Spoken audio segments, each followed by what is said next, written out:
Awesome. There we go. Sorry about that, everybody.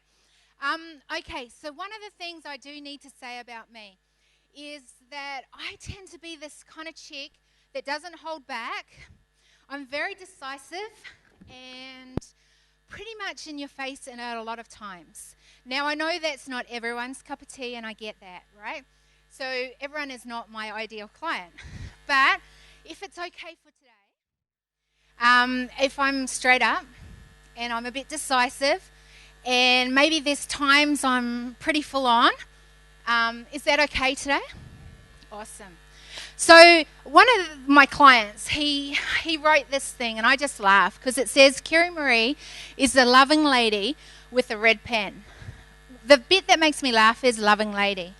Kiri Maree and loving lady isn't usually the two words that go together, right? But reality is, it says she'll mark up your business model and hand you back $1 million idea. That's what I do. I come in and help leaders to make the right decisions fast so that you can move to your next level, and hopefully that next level is your next $1 million idea. Does that sound pretty cool? So there's some things, like I loved what Stephen said, which was that, there's a word for leadership. One of the words that didn't come up was decision. I believe as a leader, and everyone in this room, are you a leader? Yeah? Okay, great. Because you know what? If anyone is following you, if there's something that you're instructing and doing, and there's people who are wanting your service, or they follow you in some sort of version, then you are a leader. So is everyone in this room a leader? Perfect. So then I get to talk to all of you. And this is important to all of you. So what is it about decisions?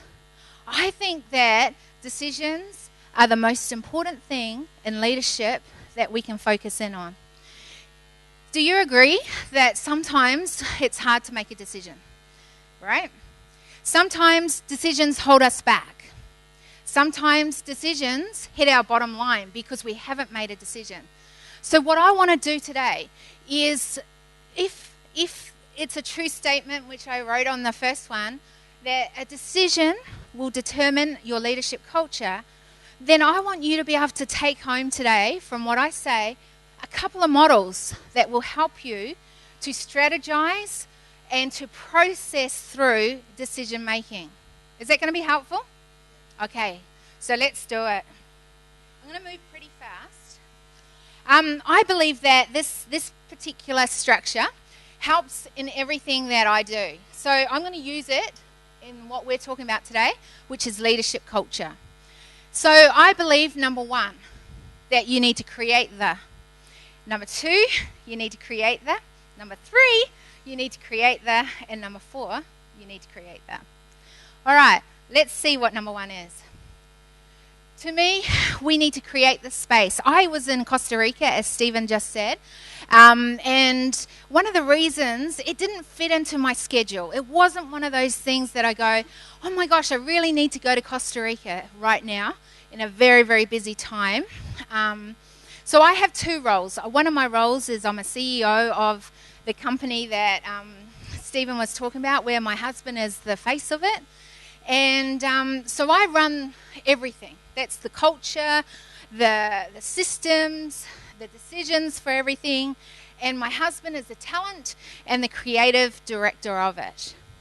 So it's a very, very busy time because it's the start of the year for us, right? But I needed to go because on the other side of what I do is I work with leadership. And I help leaders make the right decisions fast. And so I decided to go to Costa Rica because a woman that I have been getting to know, I had an opportunity to go and spend 3 days with her. And so I had to create the space. And the reason being is that for me, I wanted her to look at my business model. One of the things that I do is I look at things, and I don't look on a local so much as I look on a global. And I want to introduce you to my leadership model, which is the decision velocity leadership model. And The reason I went to Costa Rica was to do this number one thing. So handheld, stick, and right. And I'm a left-hander. Okay. We can do this. The reason I went to Costa Rica was actually about me. It was creating the space to look at my business model and go, am I thinking in a way that will create lots of money? Because I need to create lots of money. That's one of the outcomes that I need to do. And the reason I need to create lots of money is because I have a lot of social change that I want to bring to this world. And I don't want to rely on government. I don't want to rely on other people. I want to be able to bring in that finance myself. And I knew that she had access to a world that I was not so aware of, but I've been touching in a little bit. And what I mean by that was she could look at my model and go, what is it that I need to do? What are the missing links that I need? And where do I need to make some decisions right now? So I created the space to get on a plane to go and do that. And I believe in your leadership right now. If you think of the next decision is going to have an effect on your leadership culture, then what is it that you actually want your leadership culture to look like? Right? Because that's got to be your starting point. So you've got to create the space of going, what does that leadership culture look like? And you know what? That starts with you. What is it you want out of it? So I loved what Jeremy said. There were amazing things that really, honestly, you look at leadership, you look at the stats, there's amazing things out there to make sure and be aware of. But what I also love is that we are called to be doing what we are meant to do. And if there's one thing that I do, is that I really disrupt what patterns are happening in your leadership right now or your decision making at this point. And that's what we're going to have a look at a little bit more. So you've got to know, for me to know what that pattern is, we need to know what it is you actually want. What is the outcome you want? So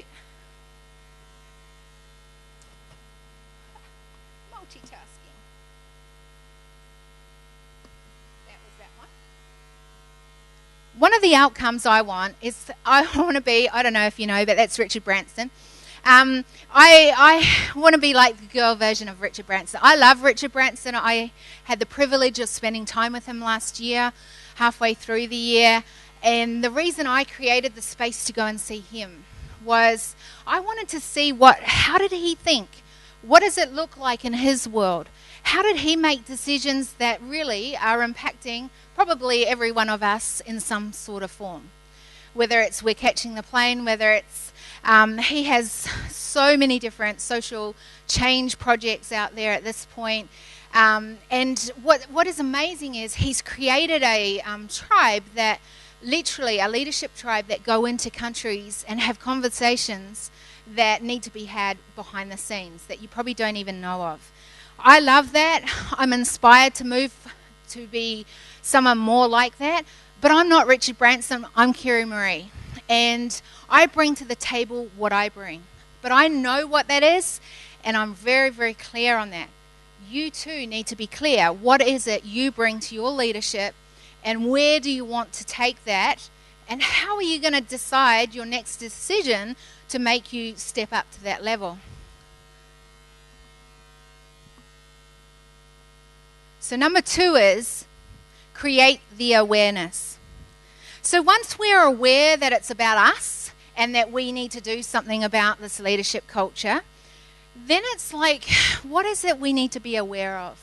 I always think, and I think it comes up on the next one. Oh no. But this is, so when you have your sphere of influence. So when you're deciding what it is you want for your leadership culture, and you know, it's got to be what you're called to do, what you're meant to bring to the table, then it's like, how's that going to affect my sphere of influence, my community, my tribe, my company, my organization? How is that going to have an effect? You know, he said very much about the domino effect and things like that. Absolutely, your decision has an effect. My decisions have an effect on my team. And then guess what? On the team, and then those, our clients, and the people we touch with whatever we do in life, right? So we need to know what it is. So I want you to write down on a piece of paper right now. So again, to know our leadership culture, we need to know what the outcome is. And I want you to write on your paper this question. If nothing was stopping you right now, what would you do?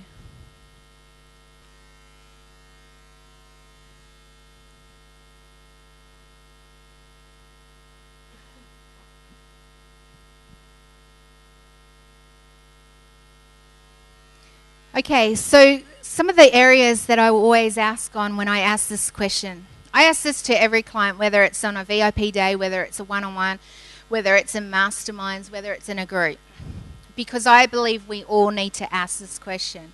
What would I do if nothing was stopping me right now, you know, or something to that version?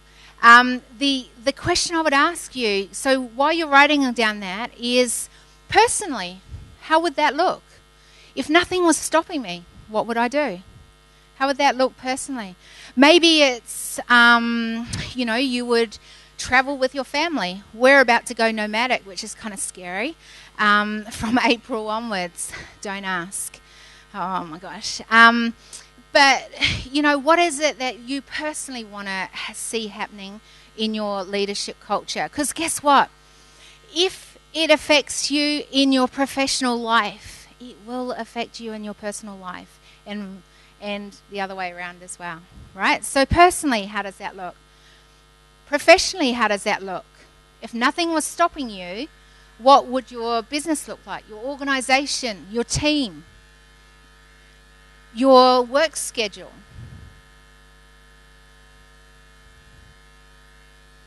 Financially, what would this look like? You know, my goal is I want to be a billionaire, and that'll probably freak most of you out, but I really truly do, because for me to do my model that I have, which by the way I'm nowhere near it, just for the record, but I have to have a goal. I'm aiming for something, right? And the reason I'm aiming for that is because you should see the rest of it, what I want to achieve, and where that's going to go, and what that's going to mean I can invest in and increase in and impact in, right? So what about physically? Guess what? When you're not physically well, it affects your professional life. It affects your leadership. Just because there's an elephant in the room, yes, I do walk with a stick. 8 years ago, I ended up in a wheelchair. I had a fall and got a condition overnight where they liken it to a stroke, and I lost the use of my left-hand side from the hip down to my toe. A year later of being in that wheelchair, they said to me, "Kiri Maree, I'm so sorry, but sweetheart, you've got it so bad in your body, you're never going to get out of a wheelchair." Can I tell you that one of my mantras in life is no excuses, no limitations, no buts. And I have that personally, and I have it professionally as well. The reason being is that we can get results that are at this level, and that's in your business, in your organization, in your leadership, or we can get kick-ass results. I don't know about you, but I choose kick-ass results. So yes, I walk with a stick, but every time you hear that noise, that's a chick who is determined, who is absolutely going to the next level continuously and not giving up, but continuing to go along on a journey and making decisions to make sure that she gets there. What is it you're doing that you're using excuses, limitations, and buts that is stopping your leadership culture today? What if nothing was stopping you? How would it look? right? And the reason I'm asking you to do that right now is because we've got to know the outcome of what we want before we can move on. Okay, so if we know that, then on the other side, the question I want you to ask is, where am I at now? That's the question. Where am I at now? So if you look on the opposite page, that's often your scale, right? So I'm not absolutely at the billionaire stage. Where am I at this point? Oh, I've got $1.50 in my bank. No, just kidding. But like, what is it? Where are you at now? There's not many people writing that down right now. Where are you at in your personal life? Where are you at physically? Where are you at professionally? Financially? The other one is spiritually, and I always bring that one up because I believe that we were called, whether it's your God-given destiny, whether it's whatever it is, your higher purpose. I believe that we were designed for a reason. And I want to know that I'm doing what I'm called to do. And so when I'm making decisions about my future, about the culture that I'm a part of, I want to make sure that I'm including my life purpose in there as well, right? Because I'm the one that's got to get up every morning and go to and my sphere of influence, not anyone else, right? So make sure you design it. A lot of people say, oh, I love how you guys get to travel so much. And you're right, we do. But we get to travel so much because we designed our life that way. I have many reasons, like I said, the wheelchair one, but I have many other reasons to why I could not get up every day and travel the world. I have 6 kids, and there's a couple of them with special needs, and they are very special. And with that comes challenges. But I can either let that direct my life, or I can say, hey, what is it I can learn from it? What is it I can take with me on my journey and teach me strategies to actually be able to do my work here on earth in a better way? So I reckon that when we look at that big picture and the outcome that we want, we need to look at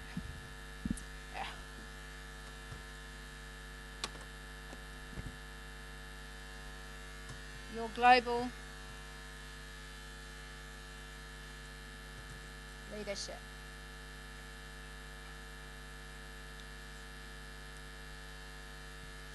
Can I say that the biggest winner that I see with business owners or CEOs with organisations and stuff or companies, the biggest result that all of them get is when they realise that it's not all about them, that it's actually about a bigger purpose.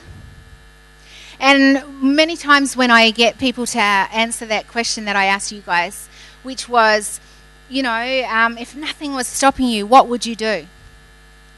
And I would ask that question, and they would go, actually, this is why I set my business up. This was actually why I set my organisation up, to go out there and do stuff.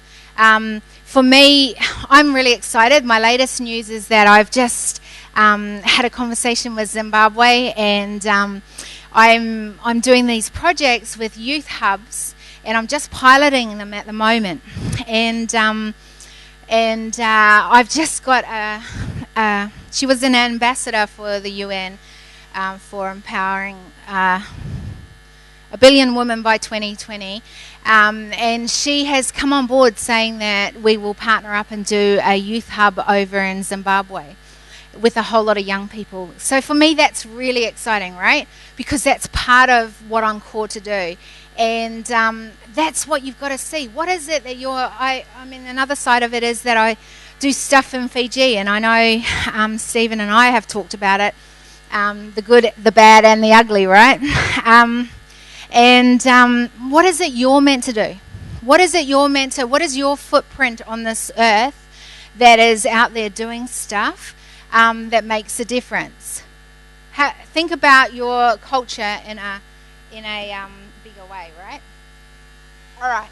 So thirdly, it's create the responsibility. So like I said, I have 3 children, and one of the reasons that I have to make decisions really fast and on a big scale to get kick-ass results is because I want to leave behind a legacy worth living for.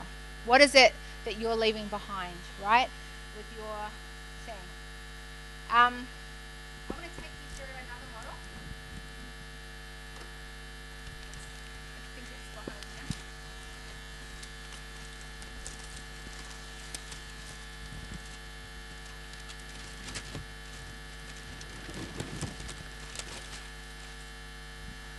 One of the things I do in leadership is I teach about pattern disruption. So I'm sure all your models look like that, right? Maybe not. But I'm going to, I've actually upped it lately, so I'm going to make sure I put the right words in the right place for you. So, right here, and it's funny, actually, we'll go here. Right here was, it was really funny because Stephen actually talked about this earlier. But I believe every one of us have a story, and we're taking that into our leadership culture. And so, for many of us, we have an old story, right? And if we continue on our old story, what happens? We get the same results, yeah? Just going to make sure I put that there. So we rinse and repeat. By the way, I can't spell repeat. There we go. Told you. And in here, same old results. Right? So when we do the same old story, we keep doing the same things the same way. We rinse and repeat, and we get the same old story. And I believe we're a rogue thinker. Because if we go back to that other one, scale, we're not thinking that way, we're thinking off course, right? So if we aren't living in our old story, what do? We live in our new story, right? And so then we have new strategies, or we need new strategies, and we have new and better results. I'm doing well writing with my right. And this thinker is a results thinker. There we go. So what I do is I get people from the stuck, particularly in their decisions, right? And I want them to get to flow to their next level.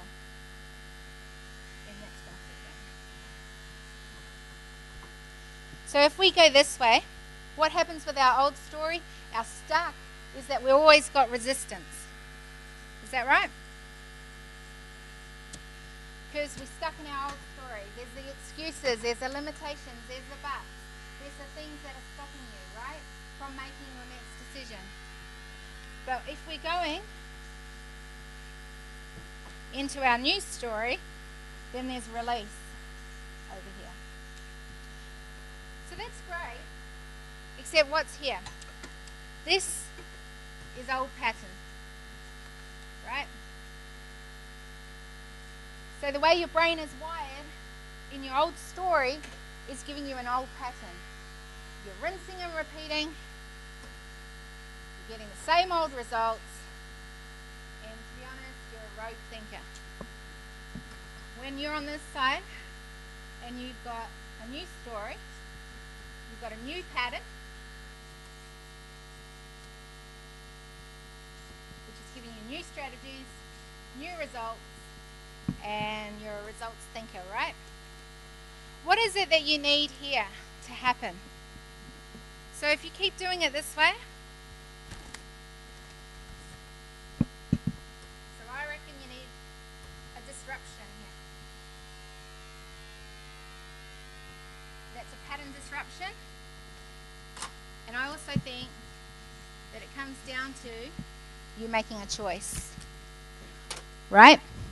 Now, I'm racing through this because we're going to run out of time otherwise, and I want you guys to get this.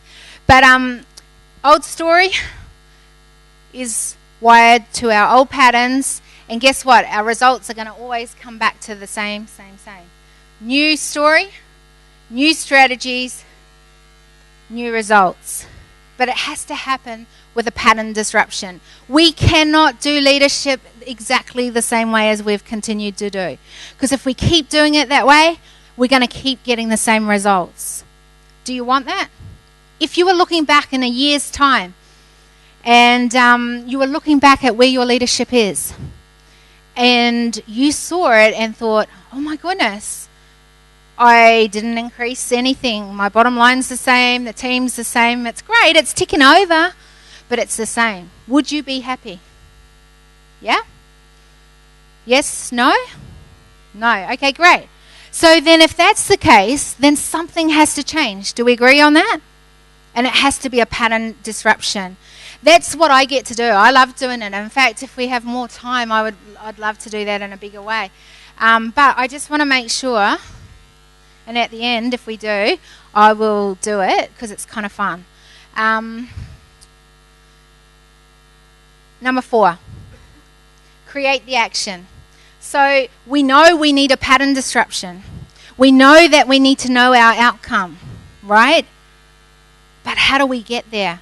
What is it that we have to do? How do we make those decisions to make sure that we can do it? We need to create action. I use that whole thing of create a conversation.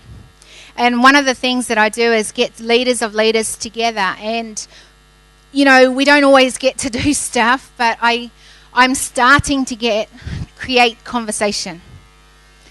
And I was saying to David that, I often get those not fun conversations, but they need to be happening. The ones where we make those tough calls. The ones where we look at where life is going in leadership and go, we want things different. How do we do that? How do we collaborate with each other and bring some differences? One of the reasons I'm doing Zimbabwe for the leadership for the young people is that I'm doing that in the developed countries as well. And what I want to do is segue that we are making massive decisions in leadership across the board, whether it's in global leadership with leaders of leaders or whether it's leadership per se. And are we actually making decisions that have an awareness to what's really going on the ground as well? I don't know. And I question that. And that's one of my favourite topics. But we need to then go, well, that's great. It's a bit like those woman marches over in America, right? It's great that they've gone up and they've obviously got something to talk about. But what's going to happen from that moment on? Is something going to change? So, we've got the awareness, and we take the responsibility, but then what are we going to actually do with it? What change are we going to do? So what is the pattern we're going to do? I want to quickly just run through what decision velocity, the decision scale is all about. Because this helps you big time to fit where you are on the scale. When we make decisions, and that's one of the big things about, when we're going forward, how does that, how do we make those decisions and not have things hold us back and excuses? And I think that there's certain ways and patterns that people fall into when they're making decisions, right? And this is what I look at. And I want you to have a think about where you are on the decision velocity scale, right? So what happens is people make slow decisions. People make fast decisions, right? People make wrong decisions. And people make right decisions. Yes? Do we agree on that one? I need a little feedback here. Great, thank you. So what I think is that when people make fast decisions but wrong decisions, that they often make reckless decisions. I've just got to do it. It's got to happen right now. and because of that, it's a wrong decision. Then I think that what happens is when people make slow decisions and wrong decisions, it is uncertain. Like, they kind of sit on that edge. They're uncertain about that decision, but they kind of make it, and then it happens to be made quite a bit slower, and then sometimes really slow, and then other times it's just totally wrong, right? So then I think those that make right decisions but are slow at making them make cautious decisions. And when you make the right decision but the fast decision, you make a certain decision. You're very certain about the decision that you make, right? And because of that, it's a win-win. If you make a wrong decision, but it's uncertain, then I reckon you get left behind. Right? Because often we miss out because of that. Okay, reckless and wrong decision. I reckon we mess up often when we make decisions in that sort of quarter. And what have I got? Uncertain and but right. Right decision but cautious. Then we often, that's the one with miss out. We miss out on opportunities because by the time we've actually come around to making that right decision, it's been too slow, and because of that, we've ended up being too cautious and we miss out. Yeah? If you were to be totally honest right now in your leadership, where would you be on a scale if this is 0 and this is 10 and this is 5? Where would you be? And again, 10 and 0. Where would you be on that scale in your leadership? Can you tell the person next door to you where you are? Okay, who would like to tell me where they are on the scale? I'd love to hear from someone. Yep. You're in the middle? So meaning, tell me what you mean by that.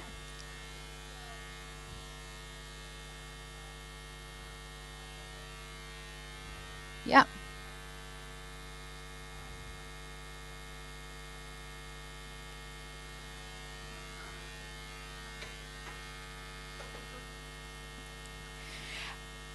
Did you say you can't make decisions?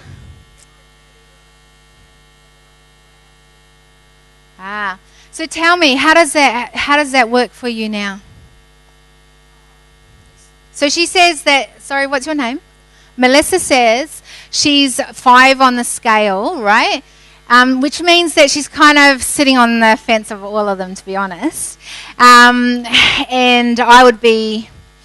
I could actually probably tell you quite a fair bit about the patterns of what you do in your business because of that one answer to that question. But I won't right now. But I will ask you the question, right? Which is what I just did. How is that serving you now?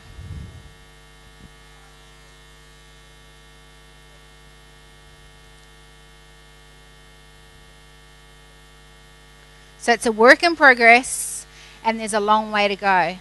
Great. So, how about the question that you said to the person beside you when we first started was, what is the decision that you need to make to get to your next level? How about we bring it to the here? Would you like to do that right now? Or you don't? And I'll pick on someone else.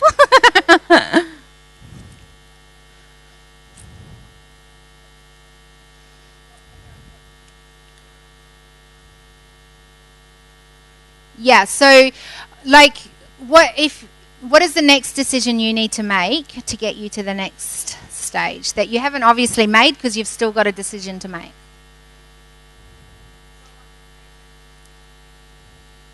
Okay. Can you think of another one, or I'll choose someone else?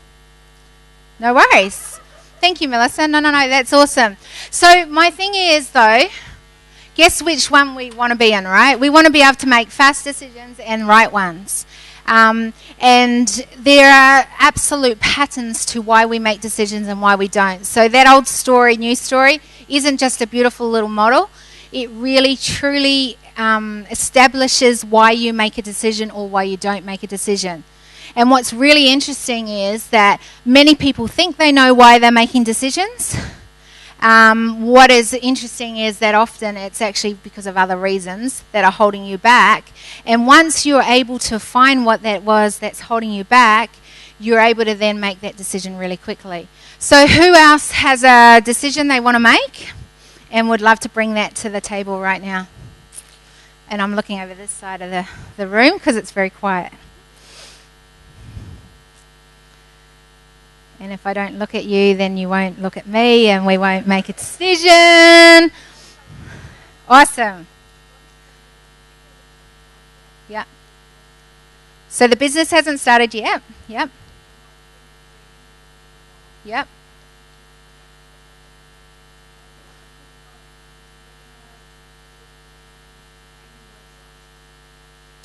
Sorry. It's not hard for me to speak up. My plan is to develop a business that I can take mobile and travel around Australia in a camper. So I want to create speaking spots, webinars and workshops that I can take. So I need to know who my target group will be within the various communities around regional Australia, topics they would want to learn and want to know more about, and create the programs around that. So I've been doing research around. Perfect. Love that. As David said, you should come and be a client like he is of ours. I know. Okay, so let's just deal with the one thing. This cracks me up every time. And in fact, I had in our Facebook group just yesterday, I had the same question come up. And what I find is, because one of the things that, we do marketing and for coaches and consultants, and on the other side of what I do. And one of the things that I see so many times, the patterns, is that I hear the same thing. I don't know who I'm going to work with. I don't know who my niche is. Oh, sorry, I'm in Australia. Niche. I don't know who my niche is. I don't know who my avatar is. All those same words, right? I hear that 6 months, 12 months, I hate to say it, years later. It can be made in such a quick decision. Here's how you do it. So, if nothing was stopping you, who would you want to work with? Okay, so we've said it's women. Great. Tell me more, because women's pretty general. Mm-hmm. You're not a woman, are you? Oh, sorry, yes. Yep. Yep. Okay, so it's a transition time in their life. Yep. And what particularly is it that you're going to bring around that? Assertiveness, confidence, self-awareness. Okay, great. You sound like every other life coach that I've heard. What makes you different to everyone else? Correct. Yeah, so what about your experience? What is it? Yep. So just because you've been there, why would I want to come and be a part of that? Because I've learnt, I've made mistakes. Great. So what's the actual specific problem that you're going to solve for me today if I'm one of those women that is in transition 30 to 35 plus? Yeah. Okay, great. So empowerment so that I can do what, be what, change what.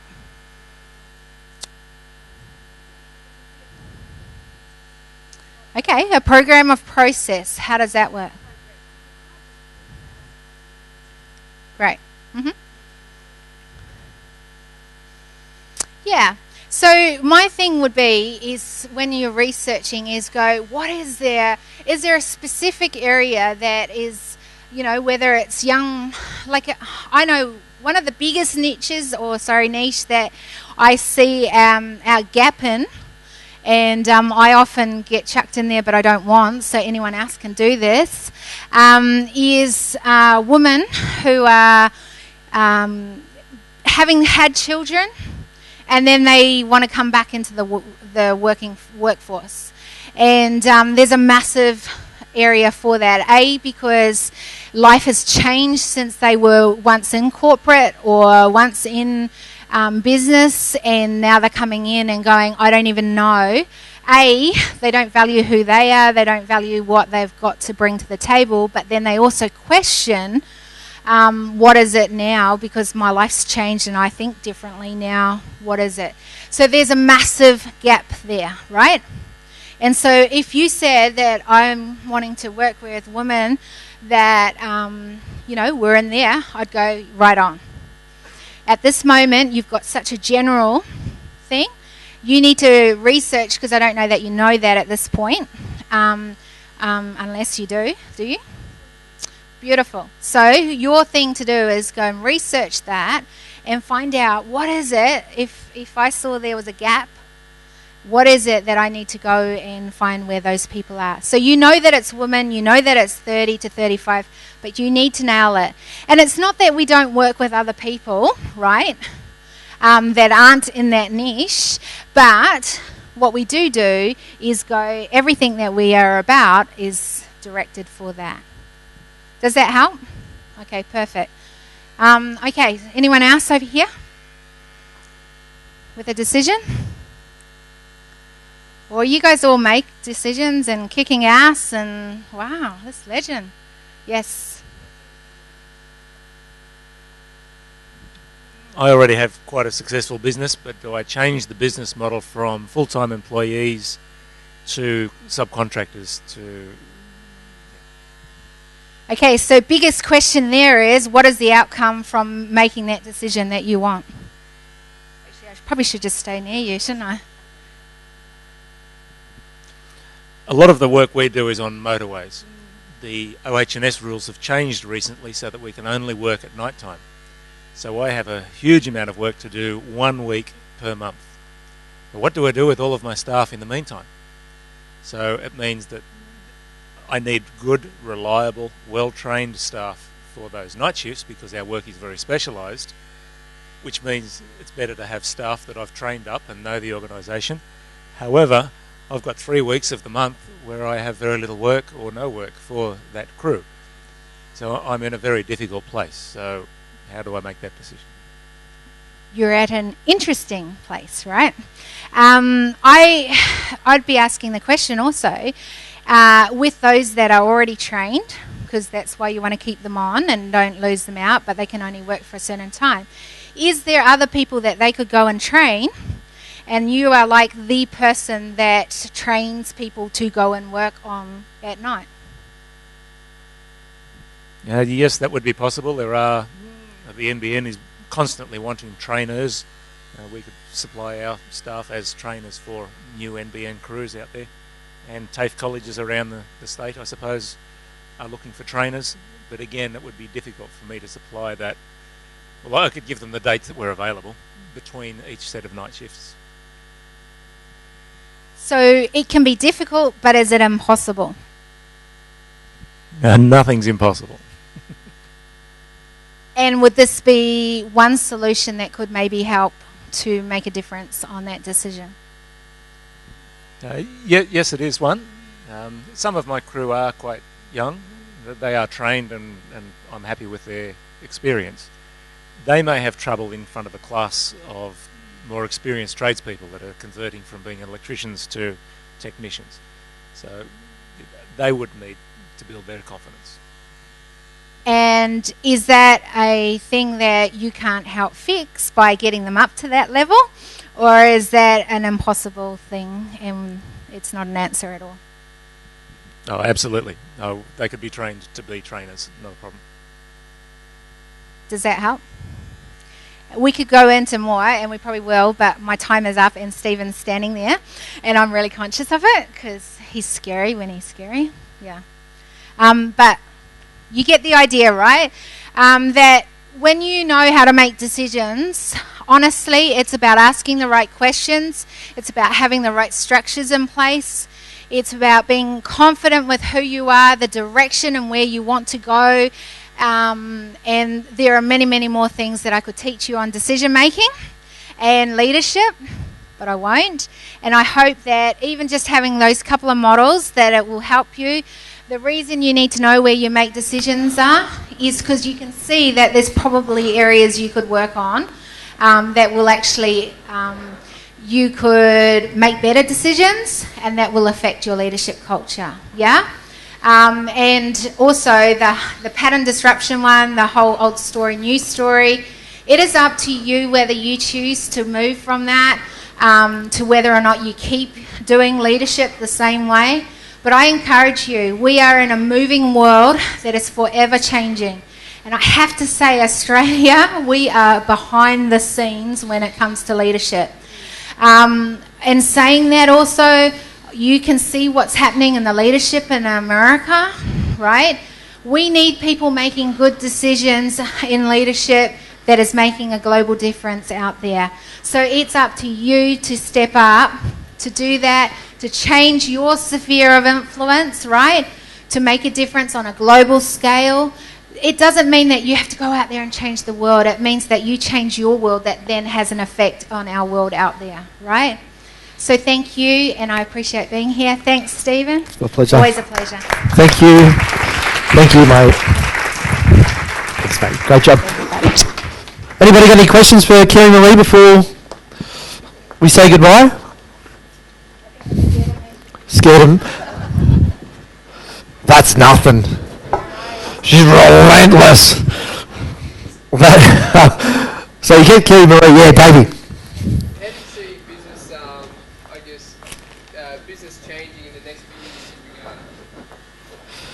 How do you see business changing in the next few years? Like, I see a lot of 9 to 5 kind of industries and so forth that are going to be heavily disrupted. Really?